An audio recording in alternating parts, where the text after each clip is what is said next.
Hi friends, எல்லோருக்கும் வணக்கம். நம்ம இன்றைக்கி லைனிங் ப்ளவுஸோட ஃப்ரண்ட் பார்ட் ஸ்டிச்சிங் பற்றி பார்ப்போம். இதில் வந்து லைனிங் துணி வந்து எடுத்து வச்சுருக்கோம். அதில் 2 சைடும் வந்து மார்க் பண்ணிங்க. ஃப்ரண்ட் சைடு வர்றத வந்து 2 சைடு மார்க் பண்ணிங்க, இல்லைனா ஒரே சைடு வந்து ஸ்டிச்சிங் வந்துடும்.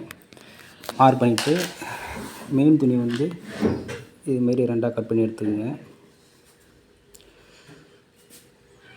இதில் வந்து பார்த்திங்கன்னா மெயின் மெட்டீரியலில் வந்து நல்ல பக்கம் நம்மளுக்கு தெரியும். அது கொஞ்சம் நல்ல பக்கம் பார்த்திங்கன்னா வழுவழுப்பாக இருக்கும்.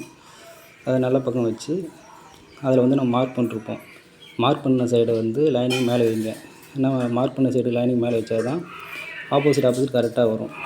இல்லைன்னா ஒரே சைடில் 2 பார்ட்டுமே ஒரே சைடு மாரி வந்துடும். அப்புறம் நம்ம தேவையில்லாத பிரிச்சுட்டு இருக்கணும். இதில் வச்சு நம்ம ஒரு 1/4 இன்ச்சு தையல் விட்டுருக்கோம். அதில் தையல் விட்டுருங்க. அதுமாதிரி இந்த பார்ட்லேயும் வந்து நல்ல பக்கத்துக்கு மேலே லைனிங் அந்த மார்க் பண்ண பாருங்க மார்க் அதில் லைட்டாக மார்க் பண்ணுறோம் பாருங்கள். அதை வச்சு அந்த 1/4 இன்ச்சு அளவுக்கு தையல் போட்டுருங்க.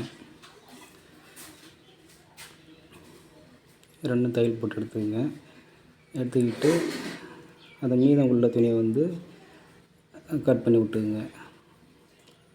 லைனிங்க்கு கரெக்டாக எடுத்துக்கங்க. அதில் அந்த வளையிற இடத்த வந்து சின்னதாக நாச்சு கொடுத்துக்குங்க. சின்னதாக தையலில் படாத கொடுங்க. 2 சைடும் கொடுத்து எடுத்துக்கங்க. இப்போ வந்து லைனிங் துணியை வந்து எடுத்து விட்டு அதில் வந்து ஒரு ஓர தையல் போட்டுக்குங்க. லைனிங் பக்கம் தையல் போடுங்க. இதுமாரி 2 பக்கம் இதுலேயும் போட்டு எடுத்துக்கங்க. அப்படியே லைனிங் துணி அந்த சைடு எடுத்து விட்டு லைனிங் பக்கமாக எட்ஜில் தையல் போடுங்க. தையல் போட்டு எடுத்துங்க ரெண்டுமே.